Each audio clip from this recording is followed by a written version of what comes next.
In a small village of Umuezi, a young woman named Amanda held a secret that would change her life forever. A secret that would shock her family, her friends, and the entire community.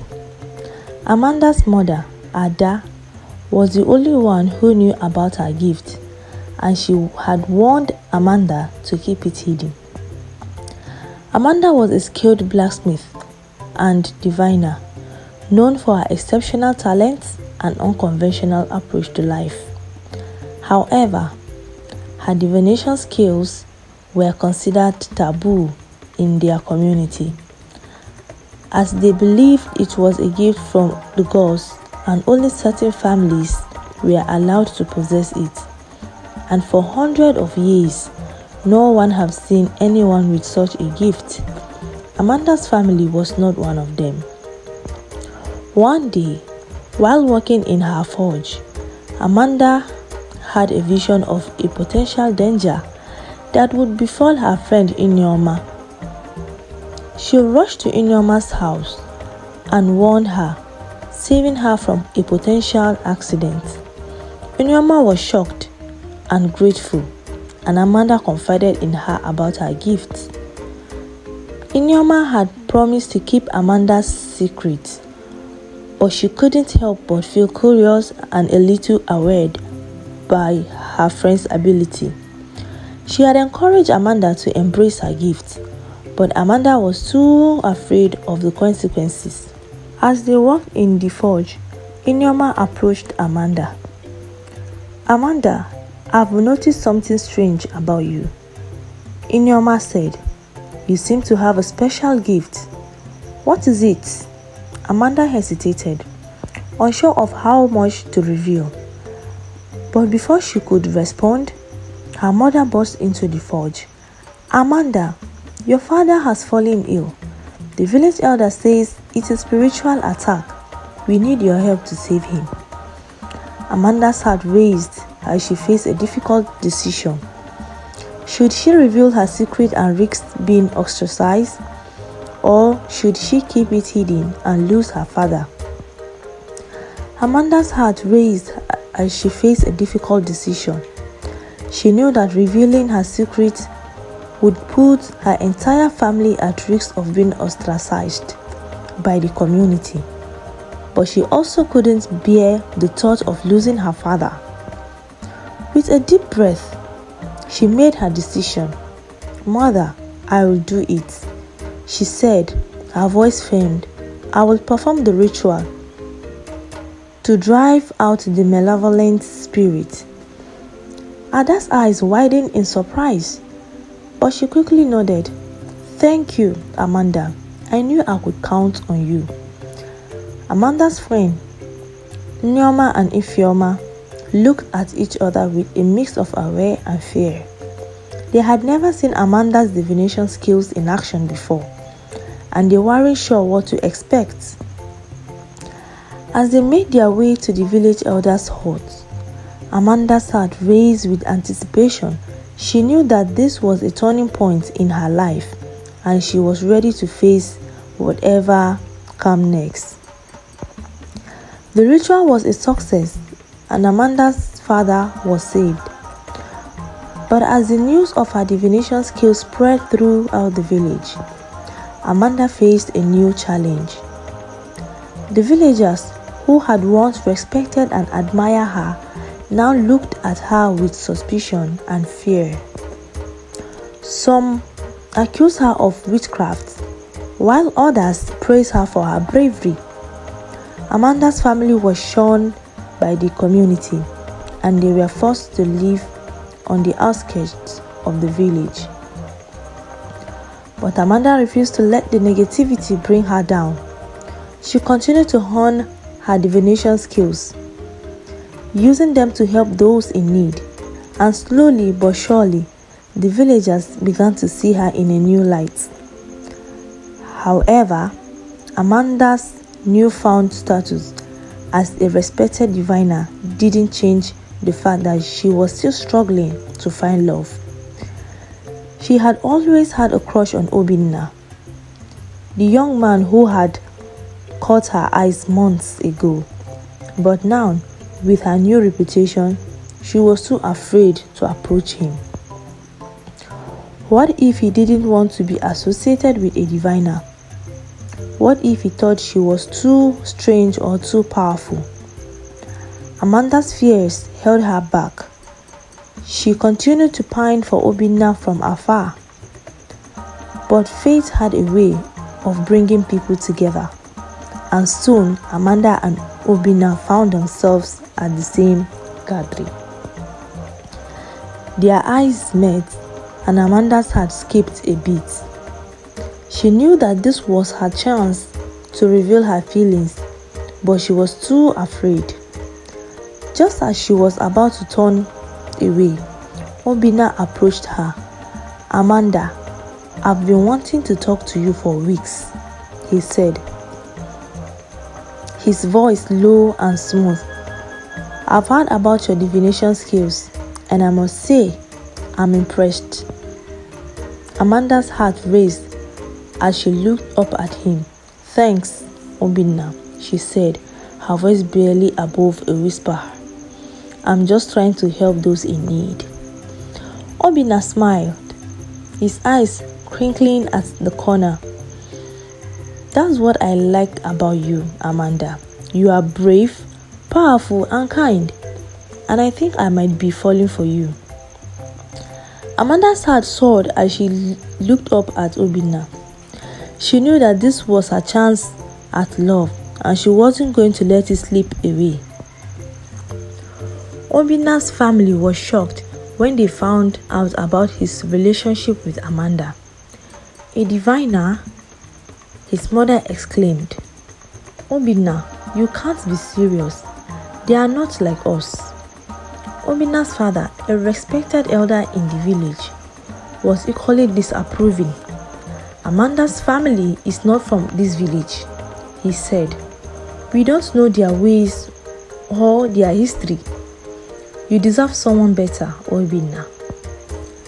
Amanda faced opposition from Obinna's family, who saw her as an outsider and a practitioner of a taboo skill. They did everything in their power to keep the two apart, but Obinna's love for Amanda only grew stronger. Determined to be with her, Obinna began to secretly visit Amanda at her forge. They would spend hours talking and laughing together. Their love for each other grew with each passing day. But the secrecy took a toll on their relationship. Amanda felt like she was living a lie, and Obinna's constant absence from his family gatherings and events raised suspicions. One day, Obinna's family confronted him about his relationship with Amanda.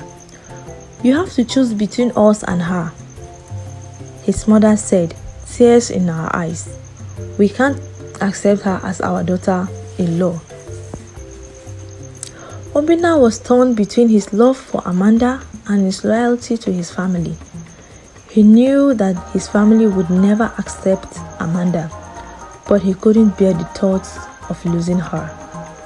In Umuezi, disaster struck when the king's son fell gravely ill. The kingdom's diviner revealed that only Amanda's exceptional divination skills would save the king's life.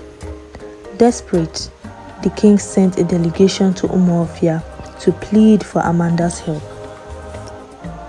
However, Amanda's mother, still bitter about their past mistreatment, refused to let her daughter return to Umuezi. "They rejected us, insulted us, and now they need our help. No, Amanda will not go." Amanda torn between her loyalty to her mother and her desire to help. "Try to reason with me, Mother. Please understand. The prince's life is at stake. I have the power to save him." Her mother remained unmoved. "You will be walking into a trap. They will use you and discard you again." The king's delegation, led by his trusted advisor, Okoro, begged Amanda's mother to reconsider. We promised Amanda's safety and a hero's welcome. We need her to save our prince, but Amanda's mother stood firm. Amanda confided in Obinna her love about the king's request. Obinna, I don't know what to do. The king needs my help to save his son, but my mother refuses to let me go. I'm torn between my loyalty to her and my desire to help. Obinna listened carefully and offered his support. Amanda, you have the power to save a life. I know your mother's concerns, but I will be by your side every step of the way. We'll face whatever comes together. Just then, Amanda's friends from Umuezi, Inyoma and Chinaza, arrived in Umuofia. They had missed Amanda dearly and begged her to return with them. Amanda, we need you. The prince's life is at stake, and only you can save him. We promise your safety and a hero's welcome. Amanda's mother remained unmoved.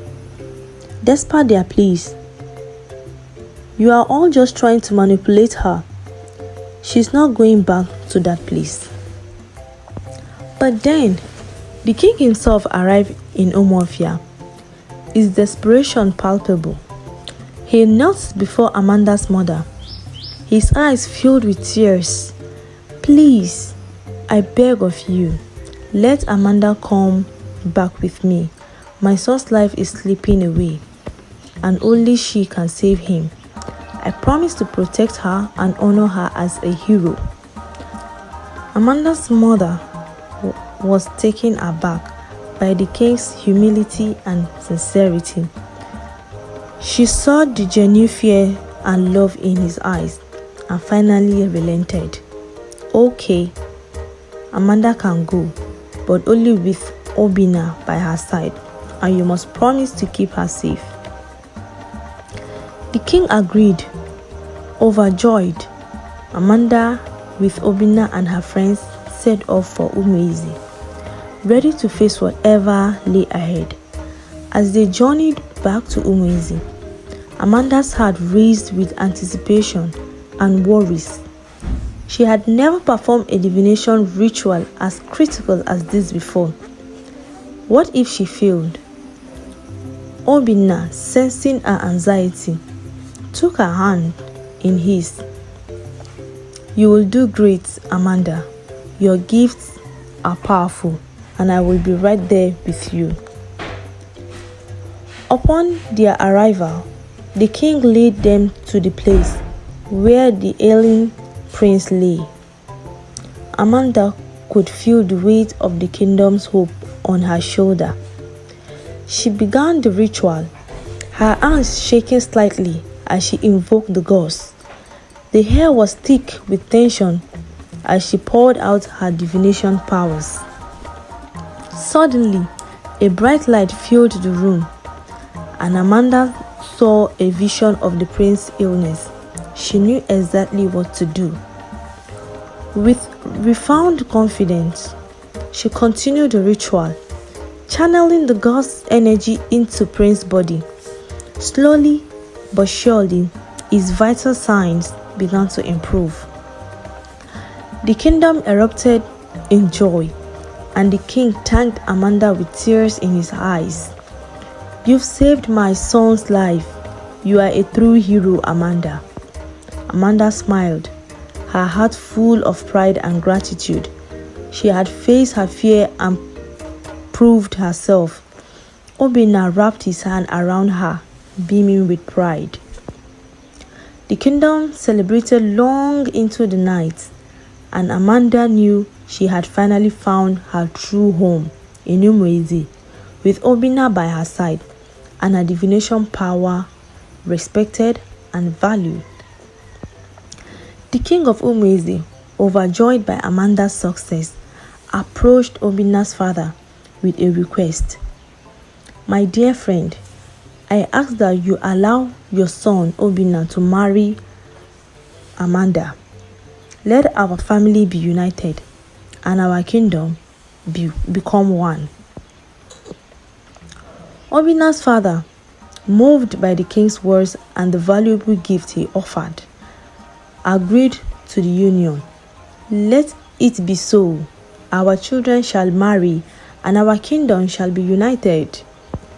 And so, Obinna and Amanda were married in a grand ceremony, surrounded by their friends and family from both kingdoms. The two kingdoms of Umuofia and Umueze were united, their bond stronger than ever.